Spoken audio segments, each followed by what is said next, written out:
O Catecismo em um ano.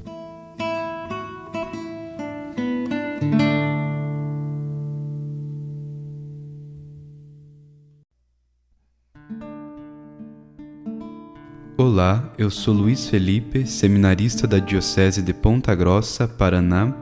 Você está ouvindo o podcast O Catecismo em um ano. Vamos ler todo o Catecismo da Igreja Católica ao longo de 365 episódios. Estamos usando a tradução em português apresentada pela CNBB em 2013, baseada na edição típica em latim. Baixe o plano de leitura que você encontra na bio do Instagram, @catecismo em um ano, ou na descrição desse podcast.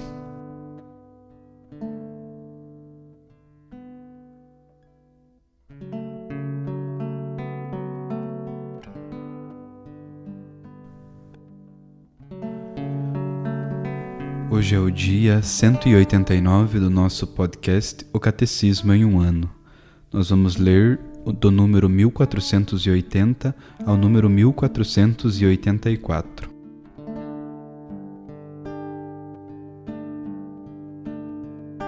A celebração do sacramento da penitência. Como todos os sacramentos, a penitência é uma ação litúrgica. São estes ordinariamente os elementos da celebração: saudação e bênção do sacerdote, leitura da palavra de Deus para iluminar a consciência e suscitar a contrição, exortação ao arrependimento, confissão que reconhece os pecados e os manifesta ao Padre, imposição e aceitação da penitência, absolvição do sacerdote, louvor de ação de graças, despedida com a bênção do sacerdote. A liturgia bizantina conhece diversas fórmulas de absolvição, em forma de súplica que exprimem admiravelmente o mistério do perdão, que o Deus da paz, que pelo profeta Natã perdoou a Davi, que confessou seus próprios pecados, a Pedro quando chorou amargamente, a prostituta quando lavou seus pés com lágrimas, ao publicano e ao filho pródigo, que esse mesmo Deus os perdoe, por mim pecador, nesta vida e na outra, e vos faça comparecer em seu terrível tribunal, sem vos condenar. Ele que é bendito nos séculos dos séculos. Amém. O sacramento da penitência também pode ter lugar no contexto de uma celebração comunitária, na qual as pessoas se preparam juntas para a confissão e também juntas agradecem pelo perdão recebido. Neste caso, a confissão pessoal dos pecados e a absolvição individual são inseridas numa liturgia da Palavra de Deus, com leituras e homilia, exame de consciência em comum, pedido comunitário de perdão, oração do Pai Nosso, ação de graças em comum. Esta celebração comunitária exprime mais claramente o caráter eclesial da penitência. Contudo, seja qual for o modo da celebração, o sacramento da penitência sempre é, por sua própria natureza, uma ação litúrgica, portanto, eclesial e pública. Em casos de necessidade grave, pode-se recorrer à celebração comunitária da reconciliação com confissão e absolvição gerais.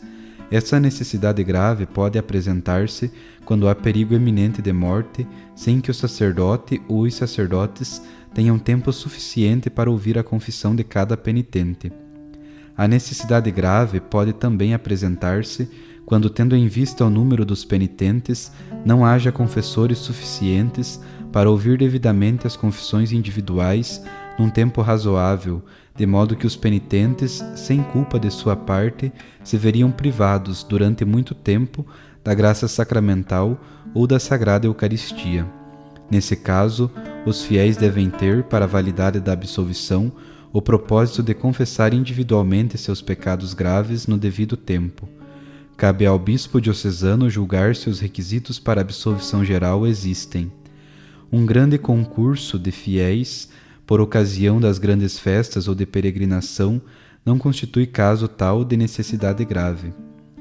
A confissão individual é íntegra e a absolvição constitui um único modo ordinário pelo qual o fiel, consciente de pecado grave, se reconcilia com Deus, com a Igreja. Somente a impossibilidade física ou moral dispensa tal confissão. Há razões profundas para isso. Cristo age em cada um dos sacramentos, dirige-se pessoalmente a cada um dos pecadores. Filho, os teus pecados estão perdoados. Ele é o médico que se debruça sobre cada um dos doentes que tem necessidade dele, para curá-los. Ele os levanta e reintegra na comunhão fraterna. A confissão pessoal é, pois, a forma mais significativa de reconciliação com Deus e com a Igreja.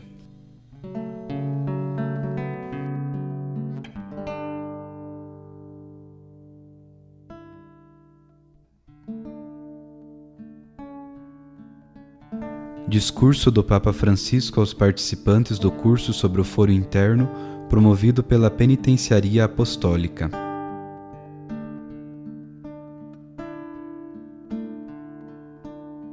Estimados irmãos, bom dia e bem-vindos. Tenho o prazer de me encontrar convosco por ocasião do curso anual sobre o foro íntimo, organizado pela Penitenciaria Apostólica, que já chegou à sua 32ª edição. Sois constantes, muito bem. Saúdo o cardeal Mauro Piacenza, penitencieiro mor, e agradeço-lhe de coração as suas palavras de apresentação. Saúdo o regente, os prelados, os oficiais e os funcionários da penitenciaria, os colégios de penitencieiros ordinários e extraordinários das basílicas papais in urbe, e todos vós participantes no curso. Sois deveras numerosos, cerca de 800 clérigos. Isto é um bom sinal, porque hoje em dia uma mentalidade generalizada tem dificuldade de compreender a dimensão sobrenatural, ou até gostaria de a negar. Sempre a tentação de reduzir. A confissão é um diálogo, e o diálogo não se pode reduzir a 3 ou 4 conselhos psicológicos para ir em frente. Isto significa tirar o essencial do sacramento. Pode ser bom não só para vós, mas para todos os sacerdotes confessores, talvez aproveitando o tempo quaresmal, reler e meditar a nota sobre a importância do foro íntimo e a inviolabilidade do sigilo sacramental, publicada pela Penitenciaria Apostólica em 2019. Aborda aspectos de grande atualidade e, sobretudo, ajuda-nos a redescobrir quão precioso e necessário é até nos nossos dias o ministério da reconciliação, que torna visível a misericórdia de Deus, concretizando-a. Numa entrevista recente com uma expressão incomum, afirmei que o perdão é um direito humano. Todos nós temos o direito de ser perdoados. Todos, na verdade, é o que o coração de cada pessoa deseja mais profundamente, pois afinal, ser perdoado é ser amado por aquilo que somos, apesar de nossos limites e pecados. E o perdão é um direito no sentido de que Deus, no mistério pascal de Cristo, o concedeu de modo total e irreversível a cada homem disposto a aceitá-lo com coração humilde e arrependido. Dispensando generosamente o perdão de Deus, nós confessores colaboramos para a cura das pessoas e do mundo, cooperamos para a realização do amor e da paz, pelas quais cada coração humano aspira tão intensamente. Mediante o perdão contribuímos, permito-me dizer, para uma ecologia espiritual do mundo. Gostaria de vos oferecer alguns pontos de reflexão e revisão de vida em volta de 3 palavras-chave: acolhimento, escuta, acompanhamento. Acolhimento, escuta, acompanhamento. 3 dimensões essenciais do ministério do confessor. 3 aspectos do amor aos quais devemos acrescentar a alegria que sempre o acompanha. O acolhimento deve ser a primeira característica do confessor. É o que ajuda o penitente a aproximar-se do sacramento com o espírito certo, a não permanecer fechado em si mesmo e no próprio pecado, mas a estar aberto à paternidade de Deus, ao dom da graça. O acolhimento é a medida da caridade pastoral que amadurecestes no caminho da formação para o sacerdócio, e é rica de frutos quer para o penitente, quer para o próprio confessor, que vive a sua paternidade como o pai do filho pródigo, cheio de alegria pelo regresso do filho. Será que promovemos este acolhimento, esta alegria? A serenidade do confessor que sabe acolher de dia ou de noite, relaxa e deixa falar. Criar um clima de paz até de alegria. O segundo elemento é a escuta. Escutar, como bem sabemos, é mais do que ouvir. Requer uma disposição interior feita de atenção, disponibilidade e paciência. É preciso deixar os próprios pensamentos, os próprios esquemas, para abrir deveras a mente e o coração à escuta. Se quando a outra pessoa fala, já pensas no que dizer, no que responder, então não escutas aquela pessoa, mas a ti próprio. É um mau vício. O confessor que se ouve a si próprio, que direi? Ele sai purificado, e tu sais pecador, porque não cumpres o teu serviço de escuta para perdoar. Em algumas confissões não é necessário dizer nada ou quase nada, no sentido de aconselhar ou exortar. Só é preciso ouvir e perdoar. Ouvir é uma forma de amor que leva a outra pessoa a sentir-se verdadeiramente amada. E outra coisa que gostaria de dizer sobre a escuta. Por favor, eliminai qualquer curiosidade. Às vezes há penitentes que se envergonham do que dizem, não sabem o que dizer, mas acenam com a cabeça. O penitenciairo Mor deu-nos um bom conselho. Quando compreendermos do que se trata, digamos, entendi, vai em frente, outra coisa. Poupar a dor de dizer o que eles não sabem como dizer, e não caiais na curiosidade de perguntar, como foi, quantas vezes? Por favor, não sois torturadores, mas pai amorosos. A curiosidade pertence ao diabo. Não tenho que saber para avaliar se perdoo, se Jesus vos tratasse assim. E quantas vezes a confissão do penitente também se torna um exame de consciência para o confessor? Aconteceu comigo, estou certo de que também já vos ocorreu. Face a certas almas fiéis, perguntamo-nos: será que tenho esta consciência de Jesus Cristo vivo? Tenho essa caridade para com os outros? Esta capacidade de me questionar? A escuta implica uma espécie de esvaziamento, esvaziar-se do meu ego para acolher o outro. É um ato de fé no poder de Deus e na tarefa que o Senhor nos confiou. Só pela fé os irmãos e irmãs abrem o coração ao confessor. Portanto, têm o direito de ser escutados com fé, com aquela caridade que o Pai reserva aos filhos, e isto gera alegria. A terceira palavra-chave é o acompanhamento. O confessor não decide no lugar dos fiéis, ele não é senhor da consciência do outro. O confessor simplesmente acompanha com toda a prudência, discernimento e caridade de que é capaz, ao reconhecimento da verdade e da vontade de Deus na experiência concreta do penitente. Às vezes é preciso dizer uma ou duas palavras, mas certas, sem proferir um sermão dominical. O penitente quer ir embora o mais depressa possível, compreende-se. Dizer as palavras certas para o acompanhar, sempre. É sempre necessário distinguir o diálogo confessional propriamente dito, vinculado pelo sigilo, do diálogo de acompanhamento espiritual, que também é reservado, mas de outra forma. E sobre isto gostaria de fazer um esclarecimento. Compreendi que em certos grupos e associações há uma relativização do sigilo sacramental. Por exemplo, diz-se o sigilo é pecado, mas pode-se dizer tudo o que vem depois ou antes do pecado. Não. E há alguns grupos que apoiam isto e depois o confessor diz aos superiores as outras coisas. Não, o sigilo é a partir do momento em que se começa até a hora em que se termina. Mas se no meio falasse de algo? Não, tudo está sob sigilo. Para estar certo disto, quero que os confessores sejam todos especialistas em escuta. E se revelasse algo que até o penitente gostaria que se soubesse, é preciso pedir autorização sobre o que se diz na confissão. Diz-me de novo, ou diz-me se posso falar sobre isso. É preciso ser claro. Alguns teólogos podem dizer, mas não é assim, é mais amplo. É doutrina comum, pelo menos neste pontificado, que o sigilo vá do momento inicial até o final. E é esta a doutrina a seguir, sem entrar em nuances daqui até ali, que depois servem para governar mal. O confessor tem sempre como objetivo a chamada universal à santidade e acompanhar discretamente neste sentido. Acompanhar significa cuidar do outro, caminhar com ele, com ela, Não basta indicar uma meta se não se estiver disposto a caminhar pelo menos um pouco com ele, com ela. Por mais breve que seja o diálogo confessional, de poucos detalhes, já se entende quais são as necessidades do irmão ou da irmã. Somos chamados a responder, acompanhando-o sobretudo a compreensão e a aceitação da vontade de Deus, que é sempre o caminho do maior bem, o caminho da alegria e da paz.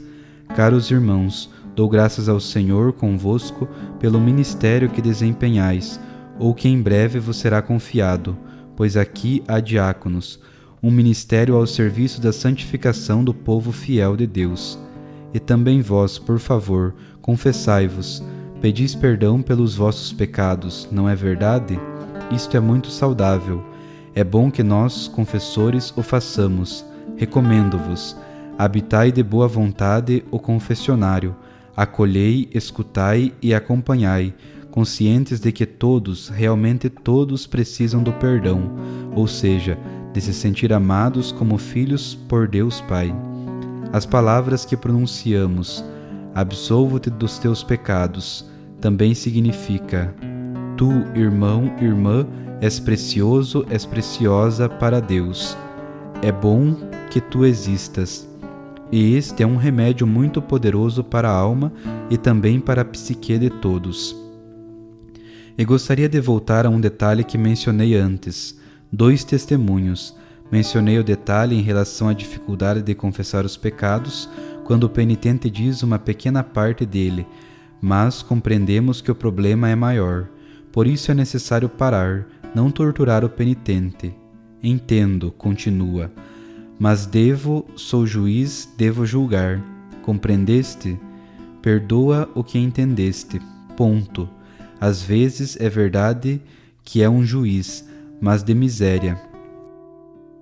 Há uma bonita ópera pop que fizeram há 3 ou 4 anos um desses grupos de músicos da juventude de hoje, com aquela música que não entendo, mas dizem que é bonita. É uma ópera sobre a parábola do filho pródigo. Depois de toda a história, na parte final, o pobre filho, já sujo por causa de tantos pecados, tantas coisas, até derrotado por todas essas coisas, sente a necessidade de regressar à casa do pai e diz a um amigo: mas não sei se o meu pai me receberá. E cantam isto: irá receber-me? Irá receber-me? O amigo dá um conselho: envia uma carta ao teu pai e diz: Pai, estou arrependido e quero dizer-te diretamente, mas tenho medo de ir ter contigo. Não sei se me receberás ou não. Quero ir apenas para pedir perdão. Não mereço ser chamado teu filho, só por isto. E seguindo o conselho do amigo, escreveu o seguinte: se estiveres disposto a isto, por favor, põe um lenço branco na janela para que eu me aproxime da casa, veja o lenço e venha ter contigo. Se eu não vir o lenço, volto para trás. A ópera continua e depois, no último ato, o filho percorre a estrada que conduz à casa do pai. Olha para a casa. Está cheia de lenços brancos, cheia. Em síntese, a misericórdia de Deus não tem limites, assim a misericórdia do confessor. Pensais nos lenços brancos, é bonito, eu gostei. Depois, 2 testemunhos de 2 confessores que eu conheci. Um sacramentino, um bom jovem, faleceu com 92 anos. Era o confessor de todo o clero de Buenos Aires. Todos o procuravam, muitos leigos. Era assim, um grande confessor, até como provincial, foi provincial da sua ordem. Encontrava-se sempre na basílica, onde vivia para ouvir confissões. Quando eu era provincial, costumava ir ter com ele para me confessar, para não me confessar a um jesuíta, a fim de que não se soubesse certas coisas, e ele dizia sempre: tudo bem, vamos lá, coragem. E perdoava. Num domingo de Páscoa, eu já era vigário-geral, fui à secretaria para ver se havia algum fax. Nessa altura ainda não havia e-mail, e vi um fax das 23h30, pouco antes do início da vigília pascal. Às 20h30 faleceu o padre Aristi, com 93 anos. Eu costumava ir almoçar com os sacerdotes do lar para idosos, na Páscoa e no Natal, e pensei, depois do almoço vou lá, e assim fiz. Entrei na basílica, não havia ninguém, o caixão estava aberto, 2 velhinhas recitavam o terço. Aproximei-me do caixão, não havia flores. Mas tu que perdoastes os pecados de todos, assim? Saí à rua a alguns floristas, comprei flores e voltei. E enquanto colocava as flores, vi o rosário, e tive uma grande tentação e caí. Furtei-lhe o crucifixo do terço. Ele foi-se sem o crucifixo. Naquele momento eu disse: dá-me metade da tua misericórdia. Pensando em Elias e Eliseu e em toda aquela história, pedi-lhe a graça. Tenho aquela cruz aqui dentro sempre comigo, e peço ao Senhor que me dê misericórdia. Gostaria de partilhar isto. O outro é um capuchinho, hoje com 96 anos, um grande confessor. Continua a trabalhar, está no santuário de Nossa Senhora de Pompeia, em Buenos Aires. Há sempre uma fila diante do confessionário, leigos, leigas, sacerdotes, bispos, religiosas, jovens, idosos, pobres, ricos, todos. Um verdadeiro rio de pessoas. E este homem veio ver-me aqui no início do pontificado, porque havia um congresso. Na altura em que eu era arcebispo, este homem tinha 86, 87 anos. Veio ter comigo e disse: tira-me esta minha tortura. Por quê? Mas sabes que perdoo sempre, perdoo tudo, perdoo demais. É por isso que as pessoas te procuram. Sim, mas às vezes tenho escrúpulo. E diz-me, o que fazes quando sentes escrúpulo por ter perdoado demasiado? Vou à capela, peço perdão ao Senhor e digo: Senhor, perdoa-me, hoje perdoei demais. Mas imediatamente sinto algo dentro de mim. Mas tem cuidado, Senhor, pois foste tu que me deste o mau exemplo. São testemunhos de grandes confessores. Encontrei o superior-geral dos capuchinhos há alguns meses e disse-me: diga-me, Santo Padre, se quiser, trago-lhe aqui o seu amigo confessor. Como se sabe, até o Papa tem necessidade de ser perdoado por coisas más que não consegue dizer aos outros. É bonito, um bom testemunho. Tendes diante de vós o testemunho de grandes confessores, de quem sabe perdoar bem, com sentido de igreja, com justiça e com amor, com grande amor. Aproxima-se o jubileu de 2025. Aproveito esta ocasião para convidar desde já a penitenciaria, a cujos cuidados é confiado, por assim dizer, o núcleo profundo de cada jubileu, a dispor, de acordo com os outros organismos concernidos, o que for necessário para tornar o próximo ano santo o mais fecundo possível, e encorajo-vos a recorrer a toda a criatividade que o Espírito sugere, a fim de que a misericórdia de Deus chegue a toda parte e a todos, perdão e indulgência. E obrigado pelo vosso serviço à misericórdia divina, sob a doce proteção de Maria, refúgio dos pecadores. Ela é mãe e procura sempre salvar os filhos. Quando tiverdes dúvidas, pensai na mãe, como reza uma lenda de aldeia da chamada Madonna dei Mandarini, denominada também padroeira dos malfeitores. No sul da Itália há uma lenda segundo a qual Nossa Senhora perdoa tudo e salva quem quer que reze a ela. E disse que na janela de Nossa Senhora olha para a fila que há diante da porta do paraíso, e São Pedro julga quem entra e quem não entra, e quando Nossa Senhora descobre um dos seus devotos, faz-lhe um sinal para se esconder, porque São Pedro certamente não o deixará entrar. E depois, mais tarde, quando começa a escurecer, antes do anoitecer, Nossa Senhora fala-o entrar pela janela. Orai a Nossa Senhora a fim de que vos conceda um coração paterno e até materno, para perdoar e integrar as pessoas na Igreja. Ela é o refúgio dos pecadores. Abençoo todos vós de coração, e por favor, lembrai-vos de rezar também por mim, porque hoje também eu me devo confessar. Obrigado.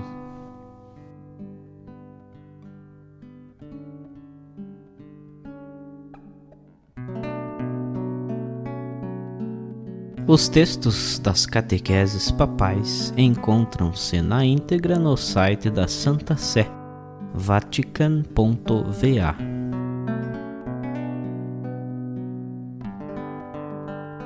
Você acaba de ouvir mais um episódio do podcast O Catecismo em um Ano. Continue nesse bom propósito de aprofundar o conhecimento e a vivência da fé católica e procure participar da sua comunidade.